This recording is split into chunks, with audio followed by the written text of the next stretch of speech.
Hi guys, most welcome to my YouTube channel exploring NEET.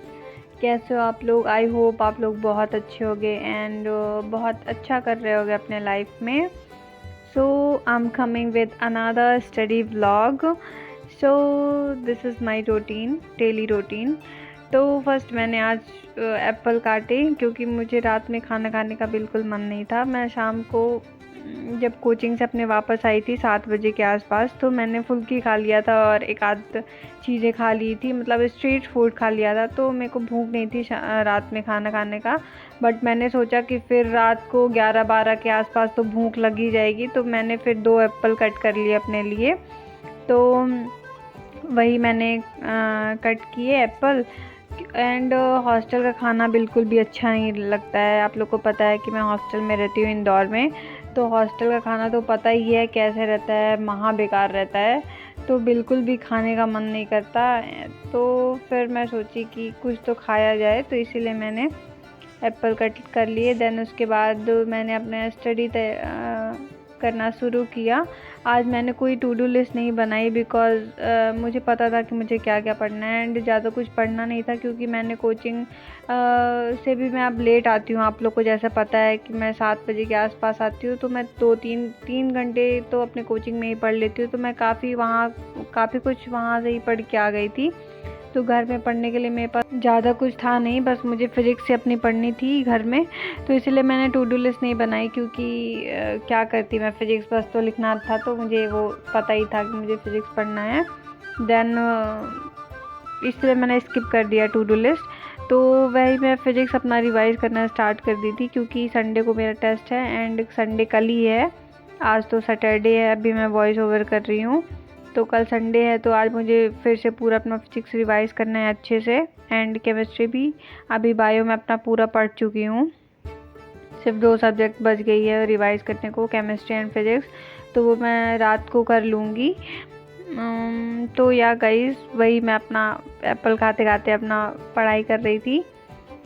And आप लोग कहाँ कहाँ से मेरी वीडियो देखते हो ये भी बताना। एंड अगर आप भी हॉस्टल में रहते हो तो बताना कैसा रहता है हॉस्टल का खाना, क्योंकि मेरे यहाँ तो बहुत घटिया है। पता नहीं, हर हॉस्टल में खाना एक ही सेम ही रहता है, पता नहीं क्या डालते हैं, कौन सा मसाला यूज़ करते हैं। हर जगह का, मतलब जगह तो नहीं, इंदौर का तो जहाँ भी अगर आप हॉस्टल चेंज भी कर लोगे तो सेम ही खाना मिलेगा। पता नहीं क्या करते हैं इन लोग। एंड आपको सब्जी दाल में कोई फ़र्क ही नहीं नज़र आएगा, सेम टेस्ट का रहता है। एंड डेली वही खा खा के एकदम मन ख़राब हो जाता है। अब तो खाना खाने का भी मन नहीं करता, लेकिन शरीर चलता रहे इसलिए खाना तो खाना पड़ेगा।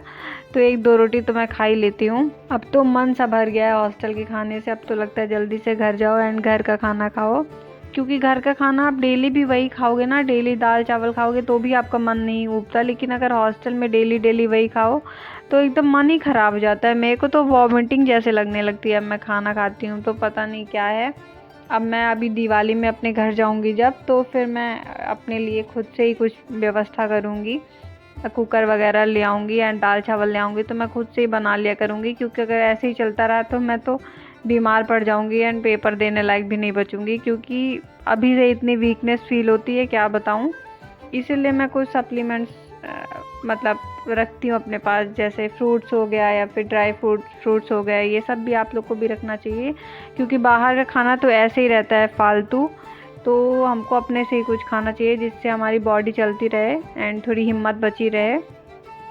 तो या गाइस, ये थी मेरी दुख भरी कहानी हॉस्टल की मेरी।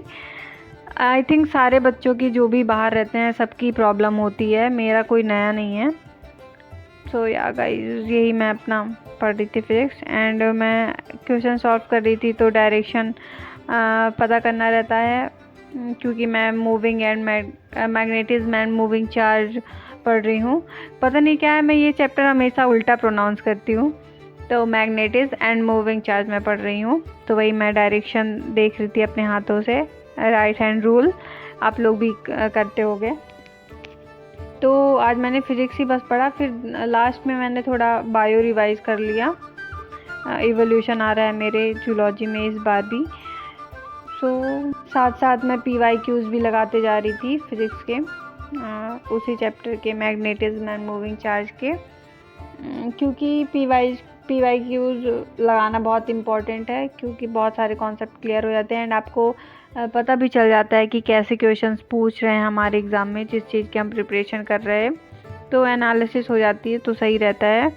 एंड गाइज मैंने जैसे आपको बताया कि मैं डिटेल लेक्चर के लिए अलग सर के लेक्चर फॉलो कर रही हूँ, जो उन्होंने 2021 में फास्ट ट्रैक कोर्स पढ़ाया था उसको मैं फॉलो कर रही हूँ। तो उसमें तो सारी क्वेश्चंस कवर करवा देते हैं, PYQs ऑलमोस्ट सारे ही कवर हो जाते हैं, तो सही रहता है। एंड आप वन शॉट भी प्रेफर कर सकते हो, उम्मीद सीरीज़ जो डली हुई है यूट्यूब में, तो उसको भी देख सकते हो।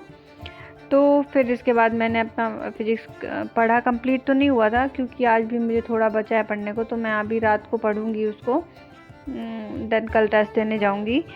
तो फिर मैंने फिजिक्स पढ़ा जितना मेरे से हो पाया। उसके बाद मैंने पढ़ा बायो, वही इवोल्यूशन, क्योंकि यही मेरे टेस्ट में आ रहा है संडे को।